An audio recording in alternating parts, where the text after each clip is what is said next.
क्या आप कभी ऐसा महसूस करते हैं कि आप इस दुनिया में जैसे फिट नहीं बैठते? क्या आप दूसरों से अलग सोचते हैं? क्या आप कभी इतने कोमल बन जाते हैं कि लोग आपके भोलेपन का फायदा उठा लेते हैं, और कभी इतने विद्रोही कि आपकी सच्चाई लोगों को चुभने लगती है? क्या आप ये सोचते हैं कि आपने बहुत से रिश्तों को निभाने की कोशिश की, लेकिन सामने वाला आपको समझ नहीं पाया? तो शायद इसका जवाब इस जन्म से नहीं, आपके जन्म क्षण के आकाशीय नक्शे से जुड़ा है। वह नक्षत्र, वह क्षण जब आपने पहली सांस ली, जिसमें छिपा है आपका गण, देव, मनुष्य या राक्षस। देवगण माइनस दिव्यता का अंश। देवगण शब्द सुनते ही एक छवि उभरती है, कोमल, शांत, उज्ज्वल, निष्कलंक। पर क्या वाकई ऐसा ही है, या इनके भीतर भी कहीं कोई पीड़ा, कोई अपूर्णता छुपी है? आइए जाने उन 9 सितारों की दिव्य गाथा जिनमें समाई है देवगण की आत्मा। अश्विनी, आरंभ की ऊर्जा। प्रतीक, अश्व, घोड़ा, गुण, ऊर्जा, गति, उपचार। शक्ति, हीलिंग, उपचार। मन, स्थिति, तुरंत क्रिया करने वाला, नई शुरुआत का उस्ताद। जब कोई आत्मा अश्विनी में जन्म लेती है तो वो ब्रह्मांड के सबसे ऊर्जावान स्रोत से जुड़ती है। ये लोग किसी भी काम को टालते नहीं, ये शुरुआती चिंगारी हैं। इनके भीतर एक चिकित्सक छिपा होता है, चाहे वो शरीर का हो या आत्मा का। ये ऐसे लोग होते हैं जो दूसरों को देखकर उनके दर्द को पहचान लेते हैं। आधुनिक जीवन में ये डॉक्टर, ऊर्जा थेरेपिस्ट, जीवन कोच या मोटिवेशनल स्पीकर बन सकते हैं। चुनौतियां, अधीरता, जल्दी शुरू करते हैं लेकिन कभी कभी आधे रास्ते में रुके भी रह जाते हैं। उपाय, ध्यान, स्थिरता और अनुशासन। हर नई शुरुआत से पहले मानसिक तैयारी। मृगशिरा, जिज्ञासा और सौंदर्य की खोज। प्रतीक, मृग, हिरण। गुण, खोजी, भावुक, सौंदर्य प्रिय। शक्ति, सतत खोज। मन, स्थिति, हर पल नया जानने की चाह। ये वो आत्माएं हैं जिन्हें दुनिया भर की जिज्ञासाएं खींचती हैं। इन्हें स्थायित्व नहीं चाहिए, इन्हें चाहिए नया अनुभव, नया विचार, नया सौंदर्य। इनकी आंखें अक्सर आकाश की ओर होती हैं और मन में अनंत प्रश्न। आधुनिक जीवन में ये शोधकर्ता, फोटोग्राफर, संगीतकार या आध्यात्मिक यात्री हो सकते हैं। चुनौतियां, अस्थिरता, अधूरी खोजें। उपाय, एक दिशा तय करें और उसी में गहराई से उतरें। पुनर्वसु, बार बार खिलने की शक्ति। प्रतीक, धनुष का अगला भाग। गुण, पुनरुत्थान, आशावादिता। शक्ति, विपरीत परिस्थितियों में लौट आना। मन, स्थिति, गिरा नहीं फिर उठ खड़ा हुआ। यह आत्मा कभी हार नहीं मानती, चाहे कितनी भी बार टूटे, बिखरे, ये फिर से खुद को जोड़ लेती है। पुनर्वसु के जातक जीवन के हर संघर्ष से कुछ सीखते हैं और फिर नया अध्याय शुरू करते हैं। आधुनिक जीवन में ये थेरेपिस्ट, प्रेरक, लेखक या आध्यात्मिक शिक्षक बन सकते हैं। चुनौतियां, पुराने दुखों में बार बार लौट जाना। उपाय, पिछले जीवन पाठों को समझकर आगे बढ़ना। पुष्य, पोषण और भक्ति की ऊर्जा। प्रतीक, गाय का थनबाट फूल। गुण, सेवा, भक्ति, पालन। शक्ति, सभी का पोषण करना। मन, स्थिति, मैं तुम्हारे लिए हूं। पुष्य आत्माएं मातृत्व की जीवंत मूर्ति होती हैं, चाहे वे पुरुष हों या स्त्री। इनके भीतर एक स्थायी शांत शक्ति होती है जो दूसरों को संबल देती है। इनका जीवन सेवा, धर्म और त्याग से जुड़ा होता है। आधुनिक जीवन में ये शिक्षक, संत, नर्स या आश्रम के सेवक बन सकते हैं। चुनौतियां, आत्मसंवेदना की कमी, दूसरों में खो जाना। उपाय, अपने लिए सीमाएं तय करना। हस्त, हाथों में जादू। प्रतीक, हाथ। गुण, कौशल, हास्य, सौंदर्य। शक्ति, जो छू ले सुंदर बना दे। मन, स्थिति, कला मेरी भाषा है। हस्त नक्षत्र वाले आत्मा के जादूगर होते हैं। ये हर चीज को एक सुंदर, प्रभावशाली रूप देने की क्षमता रखते हैं। इनके हाथों में क्रिएटिविटी की वो शक्ति होती है जिससे एक सामान्य वस्तु भी चमक उठती है। आधुनिक जीवन में ये कलाकार, आर्टिस्ट, ग्राफिक डिजाइनर, कारीगर या मेकअप आर्टिस्ट हो सकते हैं। चुनौतियां, आत्म महत्व की कमी, आलोचना से जल्दी आहत होना। उपाय, अपने भीतर के जादू को पहचानना और विश्वास बनाए रखना। स्वाति, हवा की तरह स्वतंत्र। प्रतीक, हवा पात पौधे की टहनी। गुण, स्वतंत्रता, सामंजस्य। शक्ति, नई राह बनाना। मन, स्थिति, मैं जहां चाहूं बह सकता हूं। स्वाति आत्माएं आजादी को अपनी सांस की तरह जीती हैं। ये लोग भीड़ का हिस्सा नहीं बनते, बल्कि अपने नियम खुद बनाते हैं। स्वभाव से संवेदनशील, लेकिन जरूरत पड़ने पर अपनी दुनिया में एकदम अलग। आधुनिक जीवन में ये स्टार्टअप लीडर, रचनात्मक फ्रीलांसर, लेखक या अंतर्राष्ट्रीय यात्री हो सकते हैं। चुनौतियां, अकेलापन, कमिटमेंट से डर। उपाय, स्वतंत्रता और रिश्तों में संतुलन बनाना। अनुराधा, समर्पण और मैत्री की मिसाल। प्रतीक, कमल। गुण, दोस्ती, वफादारी, भक्ति। शक्ति, प्रेम में पूरी तरह समर्पण। मन, स्थिति, जिससे जुड़ूं पूरी आत्मा से जुड़ता हूं। अनुराधा आत्माएं संबंधों को अपने जीवन का केंद्र बनाती हैं। ये सिर्फ प्रेमी नहीं, बल्कि सबसे वफादार मित्र, सबसे सच्चे साथी होते हैं।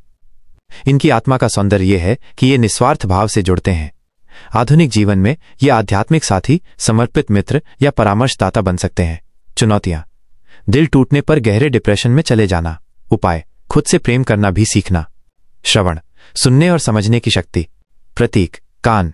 गुण: सुनना, समझना, ज्ञान। शक्ति: मौन की आवाज सुनना। मन: स्थिति: मैं सुनता हूं, भीतर की भी आवाजें। श्रवण आत्माएं श्रोता होती हैं, इन्हें ज्ञान में डूब जाना पसंद है। ये परंपराओं, कहानियों और अनुभवों को गहराई से आत्मसात कर लेते हैं। आधुनिक जीवन में ये शिक्षक, कथावाचक, मानसिक स्वास्थ्य विशेषज्ञ या धार्मिक शिक्षक बन सकते हैं। चुनौतियां: ज्यादा मौन रहकर दर्द को अंदर ही अंदर दबा लेना। उपाय: कभी कभी अपनी आवाज को भी प्राथमिकता देना। रेवती: अंत की पूर्णता। प्रतीक: मछली। गुण: संवेदनशील, परिपक्व, दयालु। शक्ति: अंतहीन करुणा। मन: स्थिति: मैं इस संसार का अंतिम रक्षक हूं। रेवती आत्मा 27 नक्षत्रों की अंतिम और सबसे परिपक्व आत्मा होती है। इनके भीतर वर्षों की सीख, करुणा और शांति होती है। ये जानवरों, बच्चों, बुजुर्गों और बीमारों के लिए मरहम बनती हैं। आधुनिक जीवन में ये डॉक्टर, पशु प्रेमी, आध्यात्मिक गुरु या आश्रम प्रमुख बन सकते हैं। चुनौतियां: अधिक संवेदनशील होना, दुनिया की कठोरता को सह न पाना। उपाय: अपनी ऊर्जा को बचाकर रखना और स्व संवेदना विकसित करना। अब आप जान चुके हैं देवगण आत्माओं की वास्तविकता, पर हमारी यात्रा अभी अधूरी है। राक्षस गण माइनस क्या वे बुरे होते हैं? बहुत से लोग राक्षस शब्द सुनते ही डर जाते हैं। उन्हें लगता है कि ये कोई दुष्ट शैतानी प्रवृत्ति है, पर सत्य ये है कि राक्षस गण का अर्थ हमेशा बुरा नहीं होता। राक्षस गण वाले लोग भौतिक जगत के बहुत करीब होते हैं। उनका ध्यान आत्मा पर नहीं, शरीर, शक्ति, संपत्ति और स्थिति पर होता है। उनके लिए सफलता का अर्थ है दूसरों से आगे निकलना, खुद को श्रेष्ठ साबित करना। वे निर्णय भी तर्क और लाभ के आधार पर लेते हैं, न कि प्रेम और करुणा से। परमहंस योगानंद कहते हैं, राक्षस प्रवृत्ति तब हानिकारक बनती है जब वो आत्मा को विस्मृत कर देती है, पर जब वो अनुशासन, साहस और स्थिरता में रूपांतरित हो जाए तो वही शक्ति भक्त बन सकती है। राक्षस गण के लक्षण: तर्कशील, आत्मविश्वासी, लेकिन कभी कभी घमंडी, त्वरित निर्णय लेने वाले, दूसरों को चुनौती देने वाले, आध्यात्मिक विषयों में रुचि कम, बाहरी सफलता को प्राथमिकता देना, मैं की भावना अधिक, हठी स्वभाव, दूसरों की बात आसानी से न मानना। समाधान: राक्षस गण वालों को ध्यान, सेवा और नम्रता की साधना करनी चाहिए। योगानंद जी कहते हैं, राक्षसी शक्ति जब भक्तिमय हो जाए तो वो शक्ति भी प्रभु की सेवा बन जाती है। मनुष्यगण संतुलन की तलाश में। मनुष्यगण वो वर्ग है जो दो ध्रुवों के बीच चलता है, माइनस कभी आध्यात्मिकता, कभी भौतिकता। वे न तो पूरी तरह देव हैं, न ही राक्षस। उनका जीवन संघर्षमय होता है, माइनस वे जानते हैं कि सही क्या है, लेकिन मन बार बार विचलित होता है। मनुष्य गण के लक्षण: जीवन में भ्रम और विकल्पों की अधिकता, कभी कभी आध्यात्मिक, कभी भौतिक, भावुक, पर जल्दी विचलित होने वाले, दूसरों की भावनाओं को समझते हैं, निर्णय लेने में समय लगाते हैं, आत्मा की पुकार को कभी सुनते हैं, कभी अनसुना कर देते हैं। परमहंस योगानंद इन्हें कहते हैं, मानवता की सबसे सुंदर अवस्था वही है जब मनुष्य जानता है कि वो देवत्व की ओर बढ़ सकता है यदि वो हिम्मत न हारे। मनुष्यगण को नियमित साधना, दृढ़ संकल्प और आत्म अनुशासन की आवश्यकता होती है। इन्हें एक मार्ग चुनकर उस पर अडिग रहना चाहिए। क्या विवाह में गण मिलना जरूरी है? बहुत लोग पूछते हैं, क्या जीवन साथी का गण हमारी जिंदगी को प्रभावित करता है? उत्तर है हाँ और नहीं, क्योंकि केवल गण ही नहीं, कर्म, प्रारब्ध, आध्यात्मिक स्तर और आत्मा का उद्देश्य भी मिलन में भूमिका निभाते हैं। गणदोष क्या होता है? हिंदू ज्योतिष में तीनों गणों का मिलान विवाह के समय किया जाता है। यदि दंपत्ति के गणों में मेल नहीं होता तो उसे गणदोष कहा जाता है।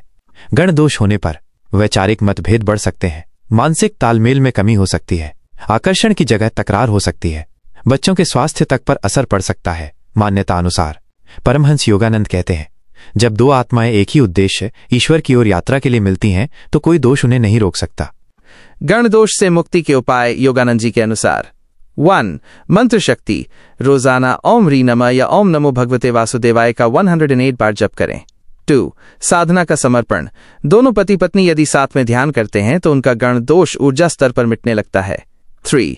प्रेम और क्षमा: योगानंद कहते हैं, जहां प्रेम है वहां ब्रह्मांड झुक जाता है। 4. गुरु कृपा: यदि जीवन में गुरु हो तो गण दोष का प्रभाव बहुत हल्का हो जाता है। विवाह का उद्देश्य आत्मा का मिलन। परमहंस योगानंद जी कहते हैं, एक सच्चा विवाह वो है जहां दो आत्माएं ईश्वर की ओर साथ चलें। गण तो सिर्फ एक ऊर्जा प्रवाह है। यदि दोनों व्यक्ति एक दूसरे की आत्मा को समझे, सेवा और प्रेम में एक हों, साधना में एक हों, तो कोई भी गण दोष, कोई भी बाधा मिट सकती है। राक्षस गण का मानसिक और आध्यात्मिक प्रभाव: क्या आप जानना चाहते हैं कि राक्षस गण का व्यक्ति सिर्फ क्रोधी नहीं होता, वो भीतर से टूटा हुआ भी होता है। जब हम राक्षस शब्द सुनते हैं तो दिमाग में डरावने, भयानक और निर्दयी चेहरों की कल्पना होती है, लेकिन योगानंद जी के अनुसार राक्षस गण का अर्थ सिर्फ बुराई नहीं है, बल्कि ये मन की एक ऐसी अवस्था है जो संसार में सबसे अधिक पीड़ित है और उसी पीड़ा में वो दूसरों को भी पीड़ित करता है। राक्षस गण का मनोविज्ञान, राक्षस गण के लोगों की आत्मा जीवन के प्रारंभिक वर्षों में ही किसी गहरे घाव से गुजर चुकी होती है। भावनात्मक उपेक्षा, आत्मसम्मान की कमी या बचपन की कोई कठोर अस्वीकृति। वे बाहर से आक्रामक दिखते हैं क्योंकि अंदर से वे बेहद असुरक्षित होते हैं। क्रोध उनका सुरक्षा कवच बन जाता है, प्रतिक्रिया उनका संवाद बन जाता है और भय उनका सबसे गुप्त रहस्य होता है। योगानंद जी कहते हैं, हर हिंसक आत्मा कभी न कभी एक बहुत ही टूटी हुई आत्मा रही होती है। राक्षस गण के लक्षण: मूल प्रकृति, गुस्सैल स्वभाव, लेकिन हर गुस्से के पीछे कोई पुरानी चोट होती है। नियंत्रण की प्रवृत्ति, दूसरों की सफलता या खुशी से ईर्ष्या, उन्हें दूसरों पर विश्वास करने में बहुत कठिनाई होती है। अहंकार उनके आत्मसंरक्षण का तरीका बन जाता है। आध्यात्मिक ज्ञान को भी कभी कभी हथियार की तरह उपयोग करते हैं, लेकिन यही लोग जब आत्म जागरण की ओर मुड़ते हैं तो राक्षस गण से देवता की यात्रा शुरू होती है। कुंडलिनी और राक्षस गण: योगानंद जी ने बताया कि राक्षस गण के लोगों में अद्भुत कुंडलिनी ऊर्जा होती है, लेकिन ये ऊर्जा विकृत हो सकती है अगर वो अहंकार और भय में अटकी रहे। जब कोई राक्षस गण का व्यक्ति अपनी शक्ति को सेवा, प्रेम और भक्ति में परिवर्तित करता है, वो समाज में सबसे बड़ा बदलाव लाने वाला बन सकता है। राक्षस गण की साधना और उपचार: योगानंद जी ने बताया कि राक्षस गण को शिव साधना, अग्नि तत्व की शुद्धि और मौन व्रत से बहुत लाभ होता है। इनके लिए सबसे कठिन काम होता है स्वीकार करना कि वे गलत थे, लेकिन एक बार उन्होंने खुद को स्वीकार लिया, उनका रूपांतरण दुनिया के लिए उदाहरण बनता है। जहां राक्षस हार मान ले वहां आत्मा जागने लगती है। योगानंद जी: अंतर्मन की यात्रा: राक्षस गण से देवता बनने तक राक्षस गण के लोग जीवन में बहुत कुछ खोते हैं, कभी प्रेम, कभी सम्मान, कभी भरोसा, लेकिन जब वे आत्मा की पुकार को सुनते हैं तो वे सबसे शक्तिशाली तपस्वी बन सकते हैं। अगर आप किसी ऐसे व्यक्ति को जानते हैं जो राक्षस गण का है तो उसे छोड़िए मत। उसकी आत्मा आपसे एक दर्पण की तरह सीखना चाहती है। हम जानेंगे तीनों गणों के बीच कौन से गुण आत्मा को ऊंचाई पर ले जाते हैं और कैसे एक साधारण इंसान भी देवत्व की ओर बढ़ सकता है, चाहे वो किसी भी गण में जन्मा हो।